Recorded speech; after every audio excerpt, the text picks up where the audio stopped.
Hello everyone and welcome to this video. My name is Foad Alavi and this is the fourth video of the series of videos that I prepared for you about authentication, authorization, and identity. In this video, I'm going to talk about role-based authorization and claim-based authorization. But before starting the code, I really like to show you how to test your APIs using the authorization using ThunderClient. ThunderClient is an extension that you can install inside your Visual Studio Code. The reason that I'm not using Postman is that Postman changed its license agreement recently, and if you are working in a company, you need to pay a lot for each license of the Postman. So you need to learn how to use some alternative tools. It is a good time to learn how to use ThunderClient. Let's go to the code first and show you what do we have here. It is exactly where we left off in the previous video. And by the way, if you haven't seen the previous video, please pause it, go and watch the first 3 videos. I explained the authentication, authorization, the difference between them, cookie-based authentication, JSON web token-based authentication, and simple authorization. Here we do have a class. This class is an API class, and we just decorated it with authorize attribute. As you can see, we have nothing else here. We have some commented authorize attributes, but because they're commented, they have no effect on what do we have, because this API has use authentication in its middleware. The security context will get generated during the request lifecycle, and if the user doesn't have the sufficient privileges, they cannot see the content. When you are using the authorize attribute, you are not checking any specific privilege as long as the user is logged in. Can you remember in the cookie-based authentication, in the first video, we checked that we have a user property inside HTTP context, and the user property, it has one identity, and the identity has a property for is authenticated. Using authorize attribute, you just check if the identity that you have inside the user, inside the HTTP context, is authenticated or not. And if they're authenticated, they can see the result. Otherwise, they will get unauthorized access. Let's go to Visual Studio Code. This is my Visual Studio Code, and I installed ThunderClient. As you can see the name here, ThunderClient is something that lets you send the request. The user experience is exactly like Postman. The first thing that I want to do here is creating a collection. Let's call it test. Collection is just a list, a group, a folder of different requests.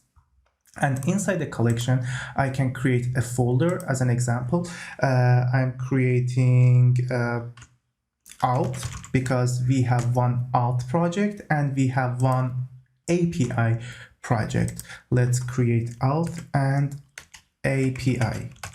As I explained in the previous videos, we have 2 different projects. One auth project, which is an API project, which is responsible for generating the token, generating the JWT token.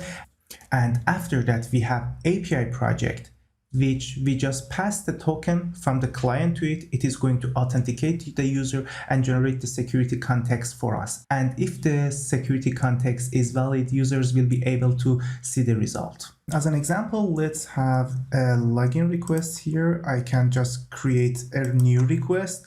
This new request, I should name it. Let's stick to login. And we need to enter the URL. Here we have Swagger, and inside the Swagger, if I just try it,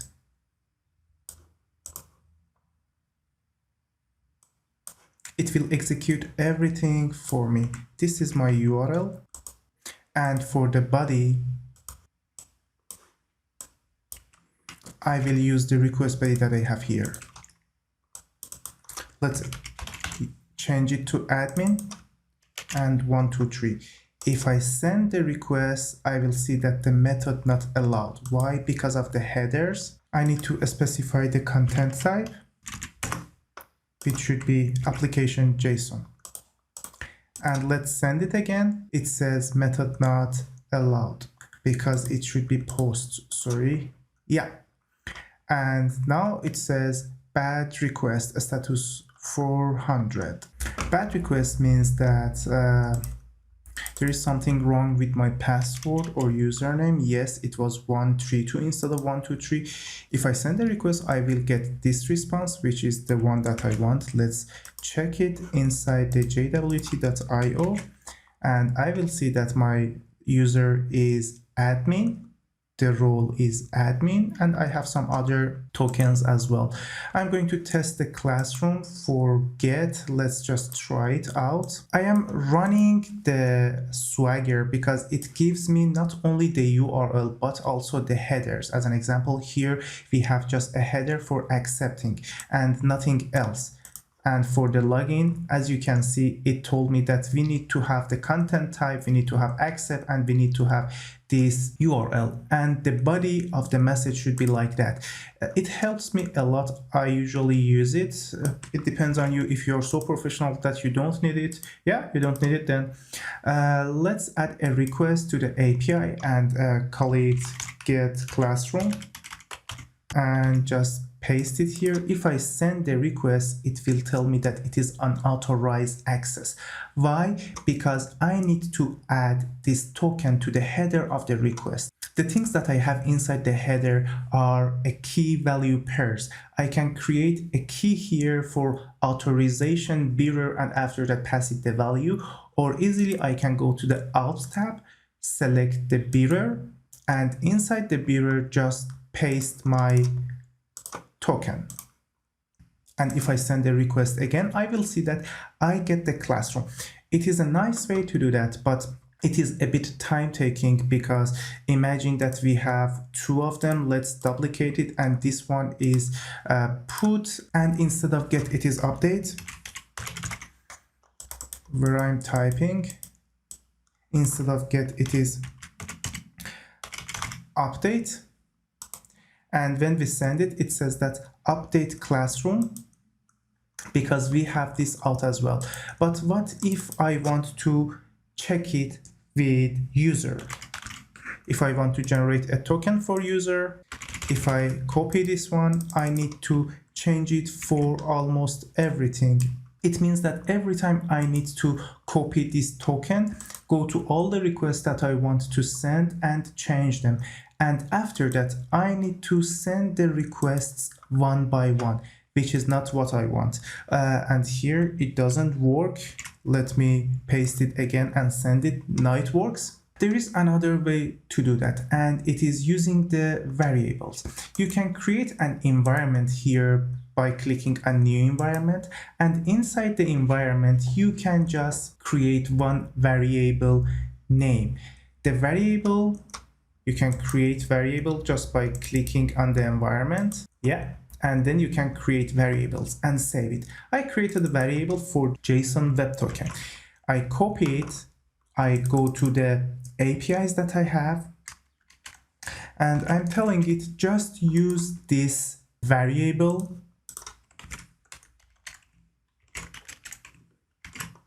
Fine. And we need to fill this variable. Every time that I want to change the token, I can go to the environment and change the value here. But there is another way to do it a bit wiser. If I go back to the collection, in the collection, if you click on this burger menu, you will see that we have something called run all. By running all, it means that it is going to run all the tests that we have for this collection. Let me go to the setting for this collection and close the rest of the things. It has some tests. I can say, I want the response code for everything be 2000, which means they are authenticated. Because if it is something else, if it is, 200, if it is 401, which means that they are not authenticated, it is not something that I want. And if I save it, it will be fine. And then I can go to the login, go to the tests for login, and inside the login, I can select set environment variable, and it says JSON.what. The response is a JSON, and we have a token key here.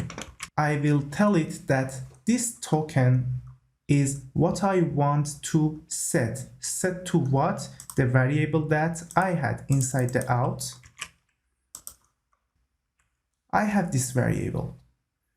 And now if I save everything and just click on the run all, I will see that it says there are 3 different requests inside this collection. One of them for login, one of them for get classroom, the other for get classroom copy. It is not a proper name. It should be update classroom.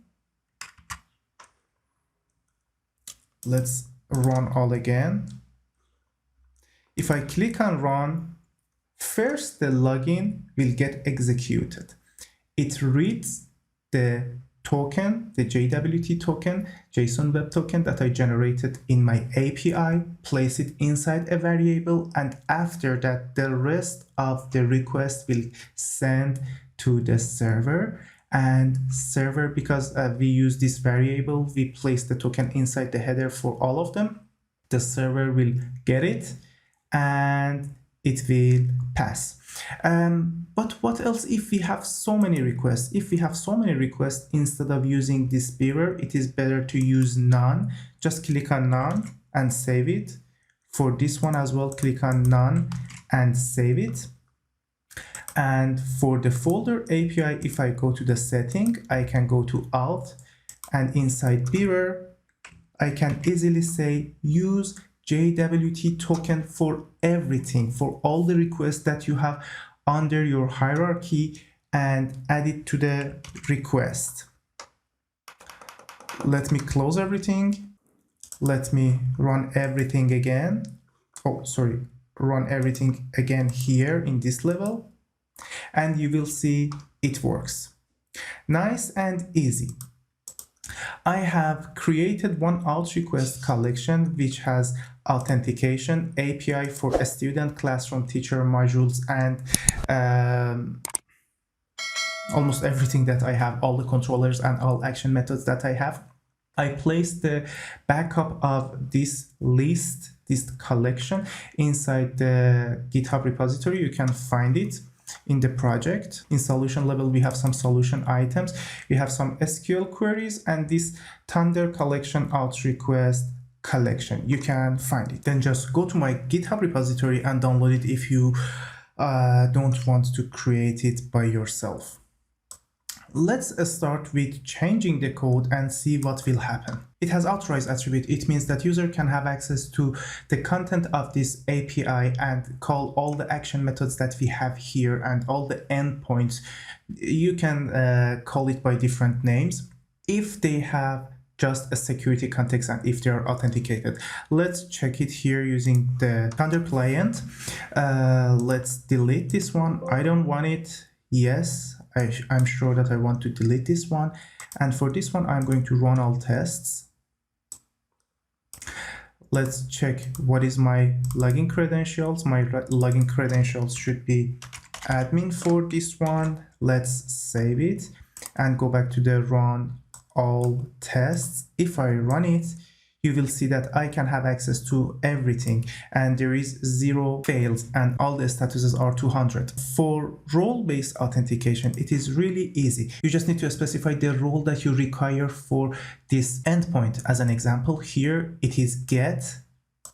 Let me just uncomment this code and I will tell that authorize this method, authorize this action method, and the role for all the requests which are hitting this endpoint should be admin.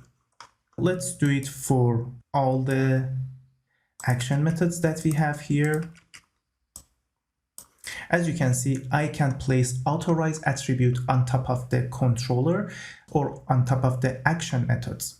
We can have authorize here in this level, add role here. It means that the role will be applied for all the action methods, or define it here separately on top of each of the methods. I'm defining it this way, one authorize here and another one here.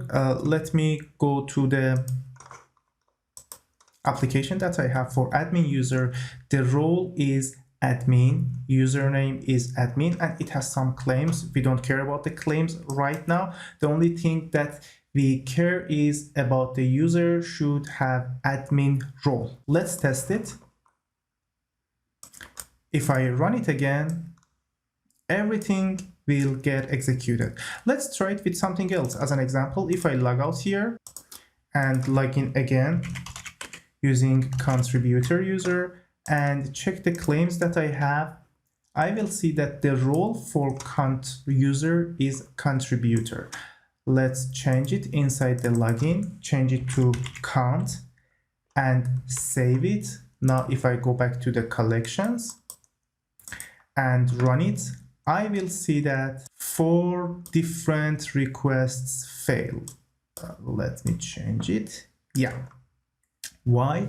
Because this user doesn't have the specified role which we need to have access to these endpoints in its security context. It has some other roles, but not admin.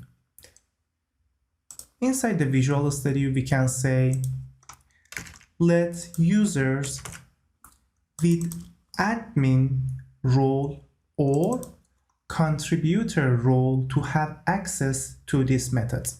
I want users with admin and contributor role to have access to read and write functionality that I have. For update and delete, just admins should be able to do update and delete in my case. Let's save it, go back to the ThunderClient and run the test again. The user that I currently have is contributor user with contributor role. If I run it right now, I will see 3 fails. One of them passed, the other fails. Let me check why the other fails. It should work as well. I just rebuild my project and let me run it again and see what will happen. Now just 2 fails, which is exactly what I want. I don't want the user with contributor role to have access to delete and update. I just want them to have access to get and post, just to read and write, which is fine. Then I can use comma and pass several roles. If I pass several roles, it is an or between them. It means that if the user is a member of admin role or contributor role. Let's do it like that for getting data. I want to let users to have access to it if they are a member of admin role or contributor role or user role. We can or everything here, and let's run the test, change it to user, save it, and run the test that I have. I will see that everything fails. Why? Because I need to reload the project again. And if I run it now, I will see again it is failing. Why? Let's go back to code and check it. Oh, I am using user with all characters in lowercase, but what I need is to have a user with uppercase U.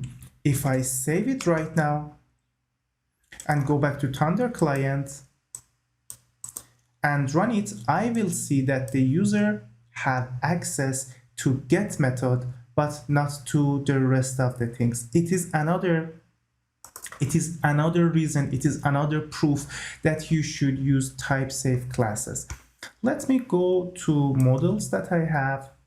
I have a type-safe folder and I have a TS. In this TS, which is the abbreviation for type-safe, I have some static classes, role, controller, and permission. For each of them, I have some public fields, which is not a best practice, but it is what we are going to do for type safing. For the roles, I have admin, and the admin value is admin, user, and contributor. Instead of using the string, I can use just this field, and this field can never go wrong because it is type safing everything for me. Here, as an example, instead of writing admin, contributor, and user, I can easily say, I want to have something like that. A combination of three things. Type safe dot roles dot admin or type safe dot role dot contributor or type safe dot role dot user. Fine, and let's replace it with the other one. For this one, it should be just admins and contributors, and for the rest, it should be just admin. And when it is just admin, we don't need the string interpolation anymore. Let's save it. Go back to the ThunderClient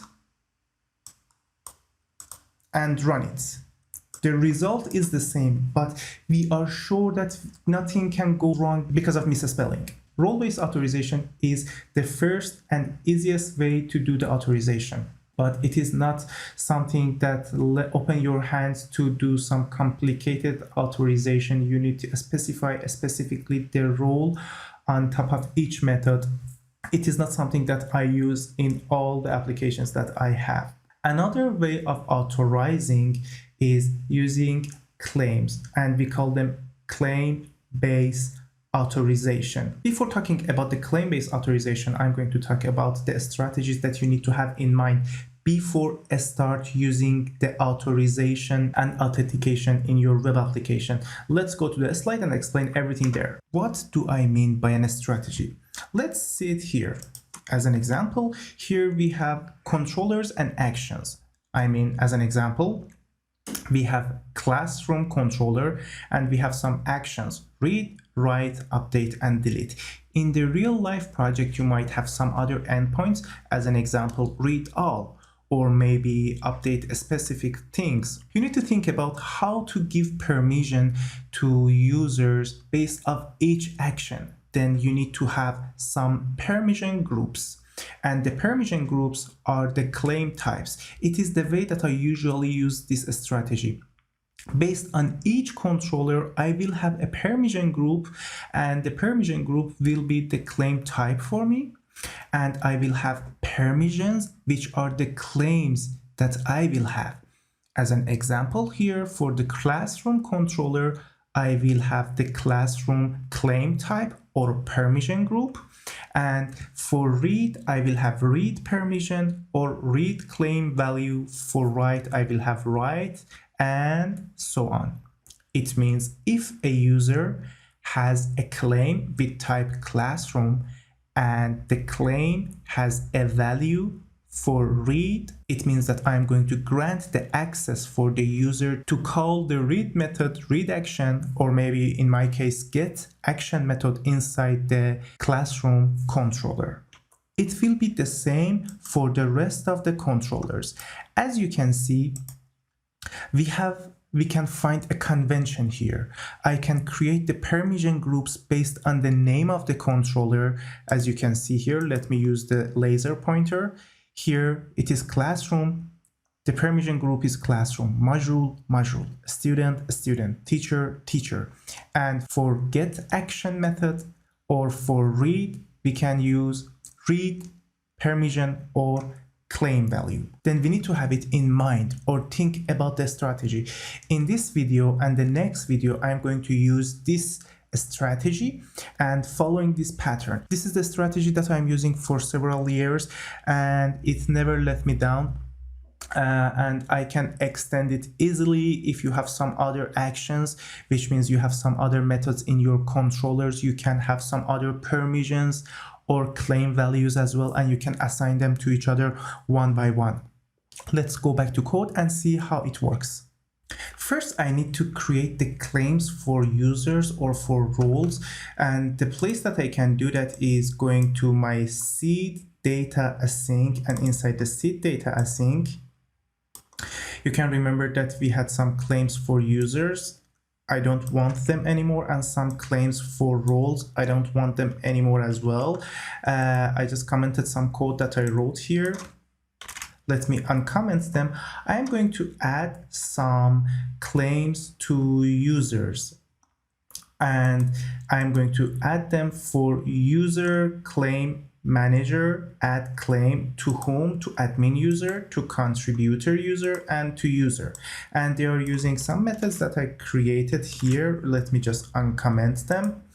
This method is get admin claims because I'm going to use it in several parts of the application to get the admin claims. I create a method for that, and I'm just creating a claim with the controller name.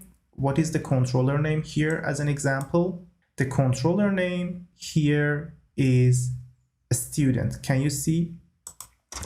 Let me go there.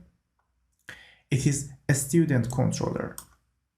In my strategy, I had the permission group, and the permission group is exactly the same as the controller name. Then in the type safe, I am using type safe controller and then a student. For a student controller, I'm going to assign some claims for admin user, and admin user will have read, write, update, and delete. I have another method for get the claims for contributor user for read and write. And for user, it will be just read. But I'm using another claim helper.serialize parameter. Why? If I go there, you will see that I am passing array of integer and serializing there because I want to store everything inside an array-like thing and serialized array in my claims. Let me save everything. Let me reload everything, and by reloading it, it is going to create the data for me, remove the database, and create the new seeds. Now, if I go back to the UI that I had, if I use admin user with 123 password and go to the manage claims, you will see that I have a student claim, which means that admin user will have access to the student controller, and the permission levels, the permissions is 1, 2, 3, 4, which means read, write, update, and delete. But how to use it? Let's go back to code and check it.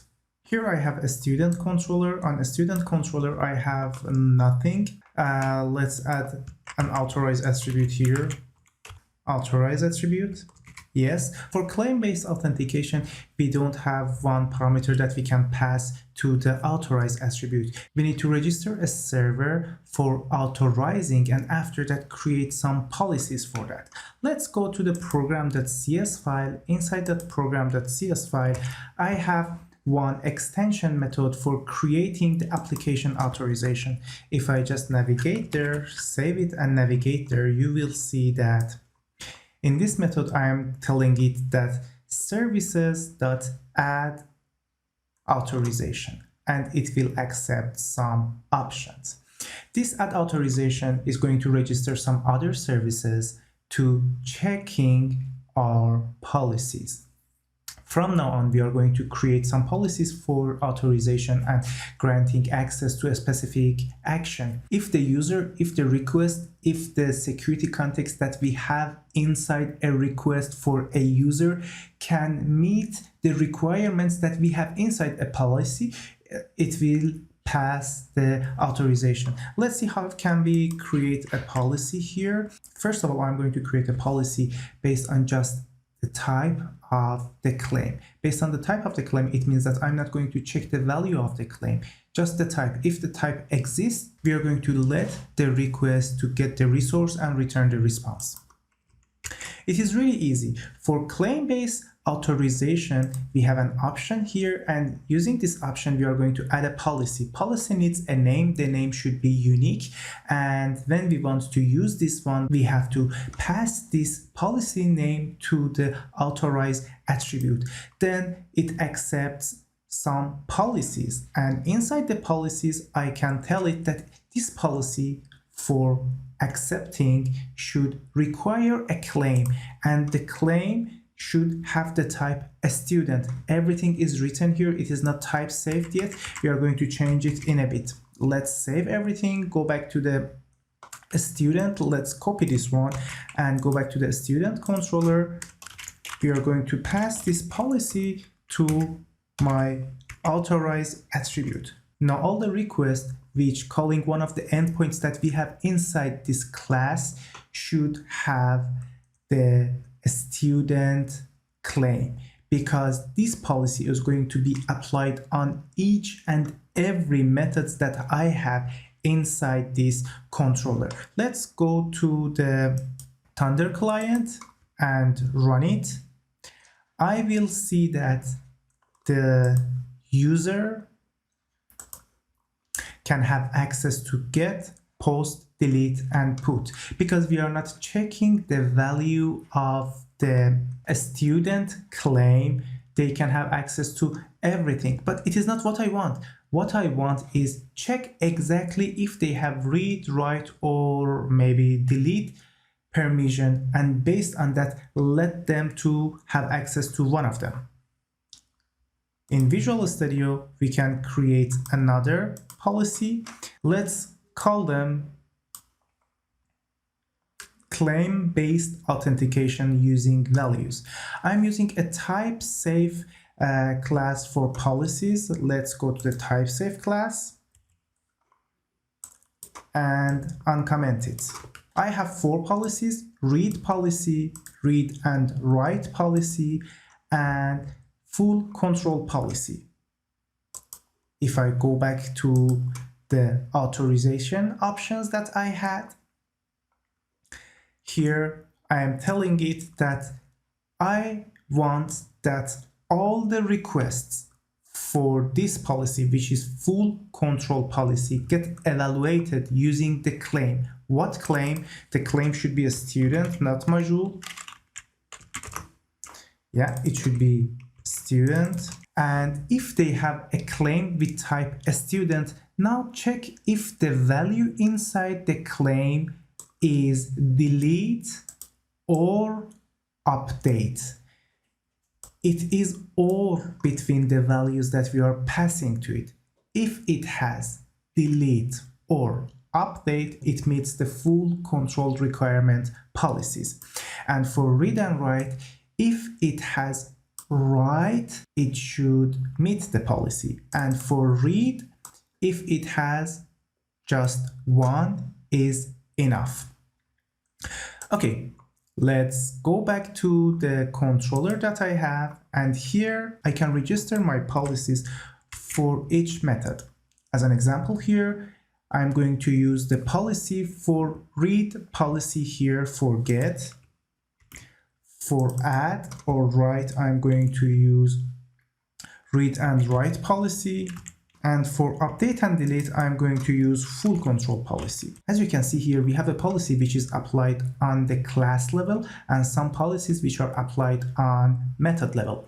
If we have more than one authorized attribute, the attributes, the authorized attribute, the condition inside them will end together. And having authorized on top of the class is exactly like having it on top of all the methods, something like that, because when it is going to implement it, when it is going to check it, it is going to apply it for all the methods. If you like to know a bit more about the pipeline, ASP.NET, and how it works behind the scene, the orders of running the action filters, the orders of running the routes and things like that, just let me know inside the comments. I will create another video for this one. Let me delete them for now.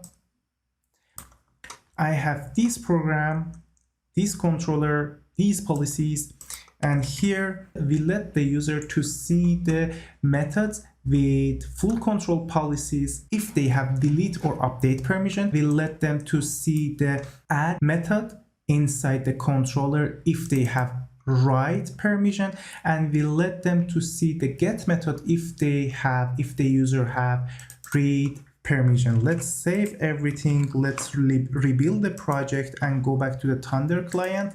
Let's check we have a user.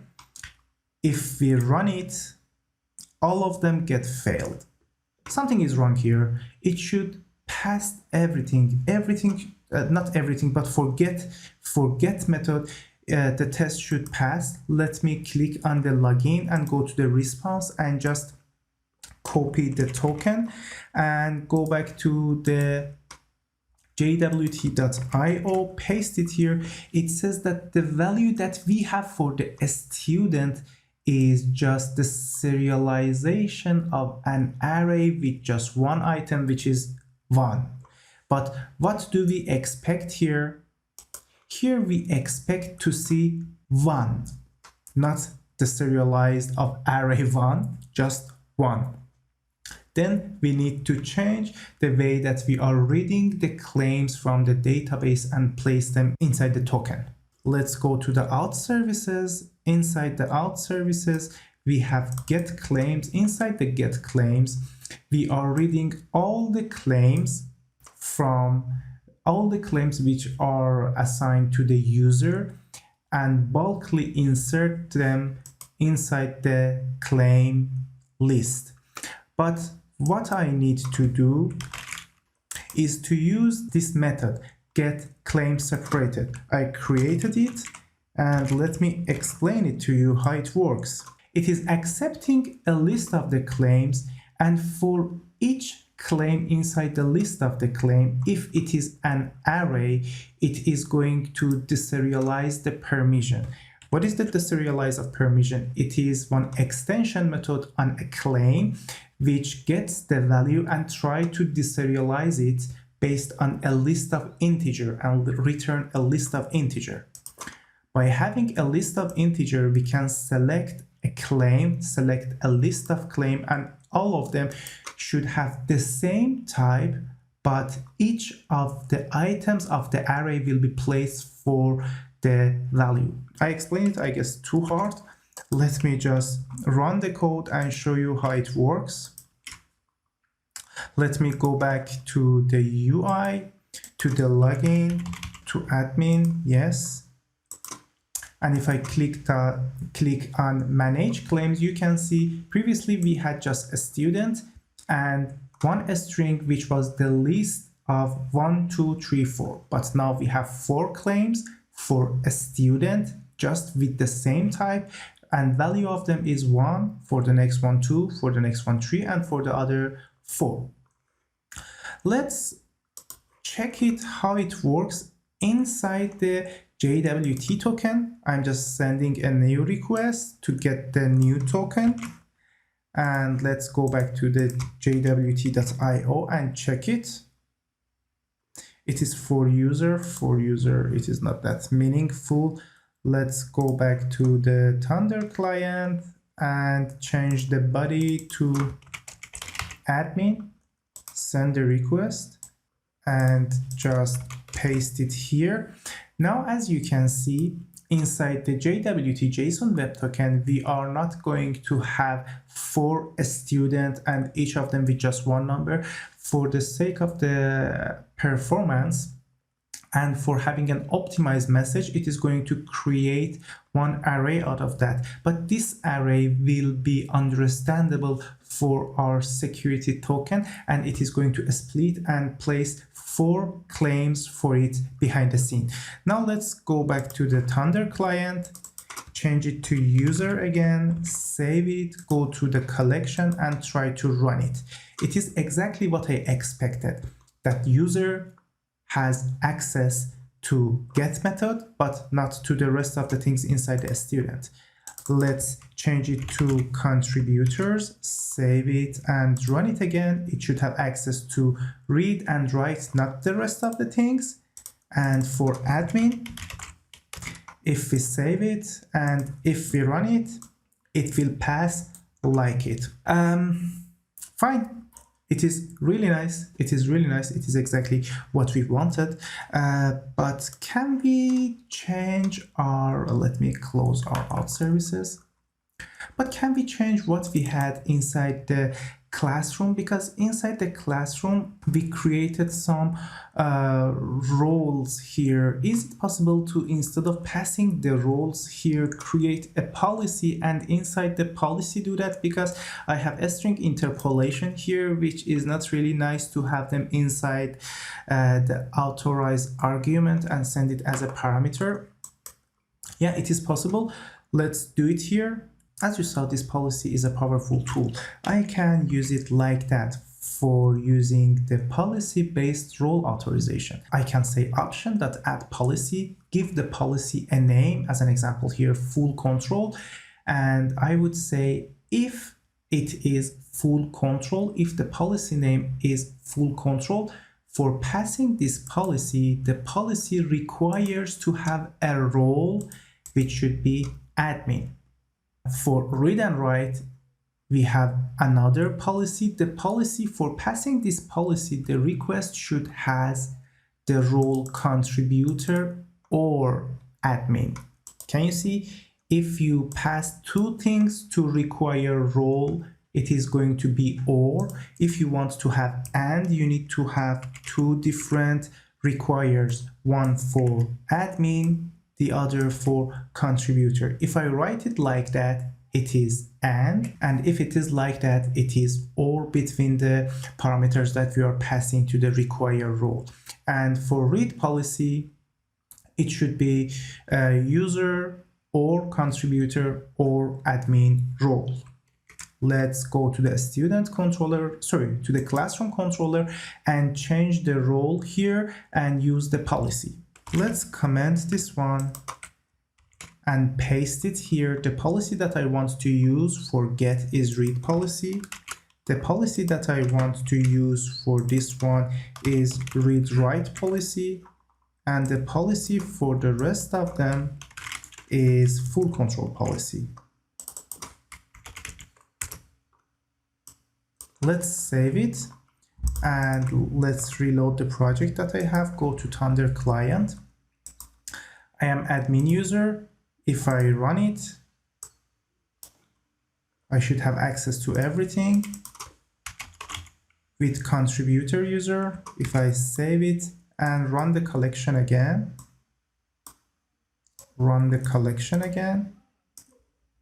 I should have access just to read and write, and for user, we should have access just to get. It was all the content that I prepared for today's video. We covered a lot of things, but do not miss the next video. In the next video, I'm going to tell you how I use authorization personally in my projects. I'm going to explain how to use require-based policies and customize authorize attribute. If you like this video, do not forget to hit the like button and subscribe to my channel, and by hitting the bell you will be notified when I upload a new video. If you find this topic interesting, please let your friends know that my channel exists and share this content with your friends. And if you have any kind of questions, just ask me inside the comment section. I usually try to answer all of them in 1 or 2 days. If it is not related to what I explained here, I will create a video about that one and post it in my channel. Keep coding and keep enjoying your life as a developer.